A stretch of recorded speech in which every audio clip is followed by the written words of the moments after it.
সিন্ডিকেটের মাধ্যমে ৫০০ কোটি হাতিয়ে নিয়েছে মোস্তফা জব্বার। আওয়ামী লীগ সরকারের ডাক, টেলিযোগাযোগ ও তথ্য ও যোগাযোগ প্রযুক্তি মন্ত্রী মোস্তফা জব্বারের বিরুদ্ধে এ খাত থেকে ৫০০ কোটি টাকার অনিয়ম ও দুর্নীতির অভিযোগ উঠেছে। দায়িত্ব পাওয়ার পর থেকে তিনি সিন্ডিকেট গড়ে তুলে দেশকে ডিজিটাল বানানোর নামে তৈরি করেন একের পর এক প্রকল্প, আর প্রতিটি প্রকল্পে কাজের নামে লুট করেছেন অর্থ। অন্যদিকে আওয়ামী লীগ আমলে মোস্তফা জব্বারের রোষানলে পড়ে বাংলা সফটওয়্যার অভ্র। সম্প্রতি অভ্র নির্মাণের সঙ্গে জড়িতদের ২১ পদক দেওয়ার ঘোষণা দিয়েছে অন্তর্বর্তী সরকার। জানা গেছে, অন্তর্বর্তী সরকার ক্ষমতায় আসার পরই দুই মন্ত্রণালয়ের প্রকল্পের দুর্নীতি খতিয়ে দেখতে কমিটি গঠন করা হয়। ওই কমিটি মোস্তফা জব্বারের সময় নেওয়া বিভিন্ন প্রকল্পে অনিয়ম ও দুর্নীতির প্রমাণ পায়। এ নিয়ে একটি প্রতিবেদন উপদেষ্টা নাহিদ ইসলামের কাছে দেওয়া হয়েছে।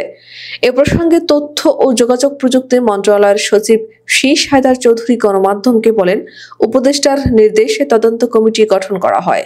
তদন্তে সাবেক ওই মন্ত্রীর গ্রহণ করা অনেক প্রকল্পে দুর্নীতি হয়েছে বলে আমরা জানতে পেরেছি।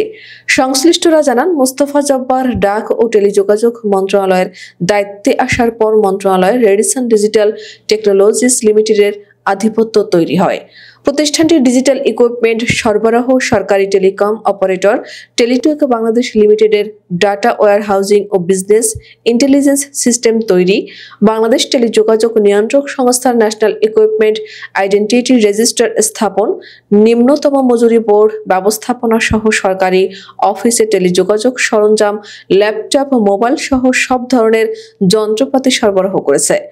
অন্যদিকে বড় ধরনের অনিয়ম জালিয়াতির প্রমাণ মিলেছে সরকারের নেওয়া লার্নিং অ্যান্ড আর্নিং ডেভেলপমেন্ট প্রকল্পে। অনুসন্ধানে উঠে এসেছে, মিথ্যা তথ্য দিয়ে অর্থ তুলে নিয়েছে মাঠ পর্যায়ে প্রকল্প বাস্তবায়নের দায়িত্ব পাওয়া আইটি প্রতিষ্ঠান রেডিসন ডিজিটাল টেকনোলজিস লিমিটেড।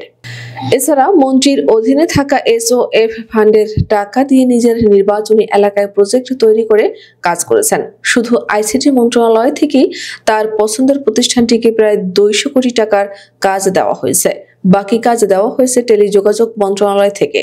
সব মিলিয়ে ৫ শতাধিক কোটি টাকার বেশি হবে। তিনি বলেন, বেসিসে কখনো রাজনৈতিক প্রভাব ছিল না। উনি মন্ত্রী হওয়ার পরই বেসিসে রাজনৈতিক প্রভাব খাটানো শুরু করেন। ফাহিম মাসরুর বলেন, তিনি তার নিজের প্রতিষ্ঠান আনন্দ কম্পিউটার্সের বিজয় সফটওয়্যার মোবাইল ফোনের ব্যবহার বাধ্যতামূলক করেছিলেন। এজন্য তার প্রতিষ্ঠান আর্থিকভাবে লাভবান হতো।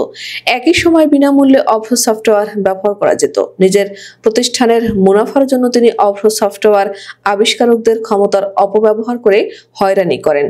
ওই সময় মোবাইল ফোনে বিজয় কিবোর্ড বাধ্যতামূলক ব্যবহারের নির্দেশনার তীব্র প্রতিবাদ জানান বিএনপি মহাসচিব মির্জা ফখরুল ইসলাম আলমগীর। তিনি বলেন, বিজয় কিবোর্ড মোবাইল ফোনে বাধ্যতামূলক করা হচ্ছে কারণ এর মালিক মোস্তফা জব্বার একজন মন্ত্রী। কোনো মন্ত্রীর কোম্পানি সরকারের লাভজনক প্রক্রিয়ায় জড়িত হওয়া এটা ভয়ঙ্কর দুর্নীতি।